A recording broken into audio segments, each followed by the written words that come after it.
U.S. credit card debt hit a new record in 2018. The New York Federal Reserve reported a fourth quarter credit card balance increase of $26 billion and $870 billion total debt for the year, at least when it comes to credit cards. Now, this is the first time balances have reached that point since the 2008 peak. Joining us from Austin, Texas, is CompareCard's chief industry analyst, Matt Schulz. Not a lot of people, though, were surprised by this. We knew that the amount of debt, at least when it comes to credit cards that people were taking on, was at pre-Great Recession levels before the official report, didn't we? Yeah, it's been climbing pretty steadily, and depending on whose numbers you look at, that number is either around 900, like you were talking about, or over $1 trillion, according to other reports. Either way, it's the top of a really high mountain that is still probably going to end up growing in the near future. Matt, at what rate are people paying off their credit cards? Because it's not just the amount of debt, right? But it's the sort of, are people carrying balances month to month? At what rate? What's the default rate, et cetera? What's the health of all of that debt? Generally speaking, the health of the debt is pretty strong. Delinquencies are still pretty low. We're not seeing a huge bump in the percentage of people who carry a balance month to month. But the real issue is that most Americans have a pretty small margin for error.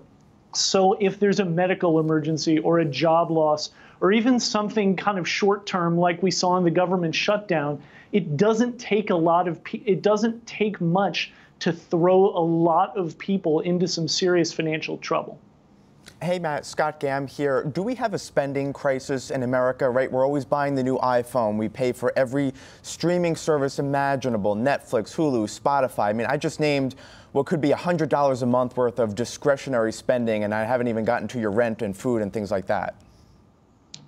Yeah, I mean, the truth is that life is expensive in 2019, and some of this credit card debt does come from people who are trying to make ends meet and who are really struggling. And that's troubling because those people are going to find it really difficult when the economy does turn. But another part of this credit card debt is that we're seeing a lot of people who have really high incomes have credit card debt as well. And that could actually be a positive thing in that a lot of those folks might be using it for investments or to add on to their house or to start a small business. So as far as whether there's a spending crisis, I don't know that there's that, but it's certainly troubling anytime you get into these high numbers of debt.